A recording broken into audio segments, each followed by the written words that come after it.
Si vous travaillez sur une application Angular, il y a de fortes chances que votre application requête inutilement votre back. Cela va dégrader à la fois les performances côté client parce que le client va devoir attendre la réponse du serveur, et à la fois côté serveur parce qu'il va devoir traiter des requêtes qui sont inutiles. Et dans cette vidéo, je vais vous montrer une technique ultra simple que j'utilise sur tous les projets sur lesquels j'interviens pour éviter les appels HTTP inutiles. Voici une application qui affiche une liste de tâches. Je peux cliquer sur une tâche pour la modifier. Et ici, j'appelle un endpoint de mon back pour justement récupérer la liste des statuts qui à la base viennent d'une base de données.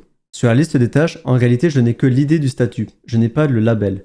Donc ce que je fais, c'est que j'appelle aussi mon endpoint back pour récupérer la liste des statuts et j'utilise cette liste pour afficher un bon label à l'utilisateur. J'ai ouvert l'onglet Network pour qu'on puisse regarder toutes les requêtes qui sont exécutées par notre application Angular.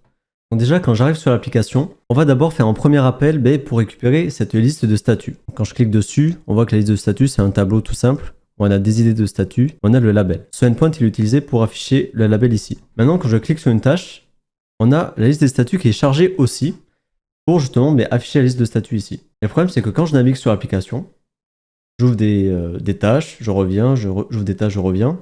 Et en fait, on a toujours cet appel pour récupérer la liste des statuts qui est exécutée. Le problème, c'est qu'à chaque fois, on récupère la même donnée. On fait des appels qui sont vraiment inutiles. Nous sommes maintenant dans le code de l'application, dans le task service. Ce service, il fournit plusieurs méthodes pour justement récupérer la liste des tâches, récupérer une tâche unitaire, modifier une tâche et récupérer la liste des statuts des tâches. Cette méthode getStatuses, elle est utilisée dans deux composants. Dans le task list d'abord, ici dans le engine init, nous avons le thisTaskService.getStatuses. En fait, on va subscribe dessus pour déclencher un appel HTTP. Pareil, dans le task form, on a un truc similaire. Ici, nous avons le thisTaskService.getStatuses et on se subscribe dessus aussi pour déclencher cet appel HTTP. Le but maintenant, c'est de réduire le nombre d'appels HTTP qui sont réalisés. On va faire en sorte que lorsqu'un premier subscribe est fait sur le getStatuses, on va faire notre appel HTTP et en fait, on va stocker la valeur. Et en fait, les prochains subscribes qui seront réalisés, ce qu'ils vont faire, c'est qu'ils vont aller récupérer la valeur qui a été mise en cache et ne pas faire cet appel HTTP inutile. Et on va aussi se concentrer pour ne pas dégrader l'expérience du développeur.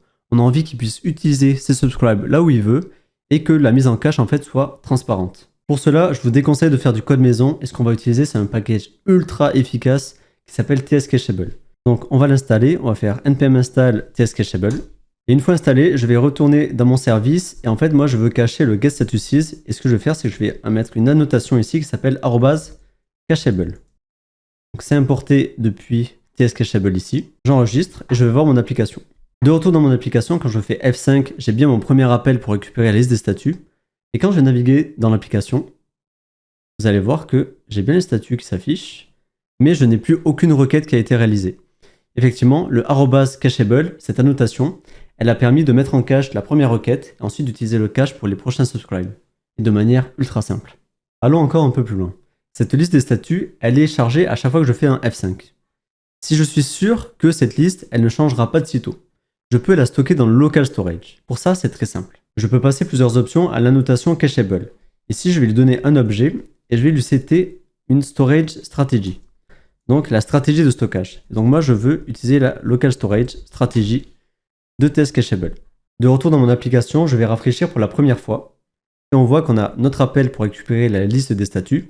Et quand je vais faire F5, en fait, on n'a plus du tout ces appels parce que la liste des statuts a été stockée dans le local storage. Là encore, on vient d'éviter énormément d'appels HTTP inutiles à notre serveur. Il faut faire attention lorsque vous utilisez le local storage parce que par défaut, ça n'a pas de date d'expiration. Donc là, les statuts qui ont été stockés dans le local storage, et en fait, ils vont être là indéfiniment. Donc selon votre besoin, ça peut être très intéressant de définir une durée de vie pour votre cache. Imaginons les statuts, si je voulais les stocker pendant une heure, une journée, une semaine, ici, je peux utiliser la propriété maxAge qui prend en fait la durée de vie en millisecondes. Par exemple, si je veux que ça dure une heure, je vais faire 60 x 60 x 1000. Et automatiquement, tscacheable va gérer la durée de vie de votre cache, même si c'est dans le local storage. Pour terminer, nous allons voir comment manuellement détruire un cache. Actuellement, dans l'application, je charge la liste des tâches à chaque fois que j'arrive sur cette page. Par exemple, si je clique sur une tâche et que je ne l'ai pas modifiée, quand je clique sur annuler, je vais quand même recharger la liste des tâches alors que je sais très bien qu'elle est inchangée. Pour optimiser un peu tout ça, ce que je vais faire, c'est que je vais mettre en cache la liste des tâches. Mais lorsque je vais cliquer ici sur enregistrer pour modifier une tâche, je vais détruire le cache de la liste des tâches, ce qui va provoquer un nouvel appel HTTP pour rafraîchir la liste. Je vais commencer par mettre en cache la méthode getTask avec addCacheable, ça vous connaissez. Et là, je vais d'abord définir un subject En fait, ce subject, quand on va faire un point next dessus, il va détruire le cache. Donc pour ça, je vais faire un const cachebuster égale new subject, un subject de type void. En fait, maintenant, dans le cacheable ici de getTask, je vais lui passer une propriété qui s'appelle cachebusterObserver. Je vais lui passer le cachebuster que j'ai créé. Maintenant, dès que je vais faire cachebuster.next, ça va détruire ce cache ici.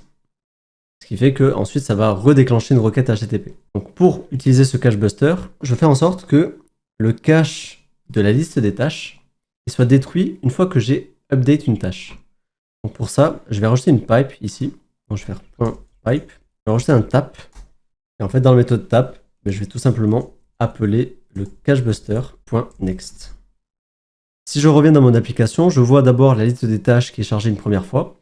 Lorsque je clique sur une tâche et que je reviens en cliquant sur annuler, en fait la liste des tâches n'est plus rechargée parce qu'elle a été mise en cache.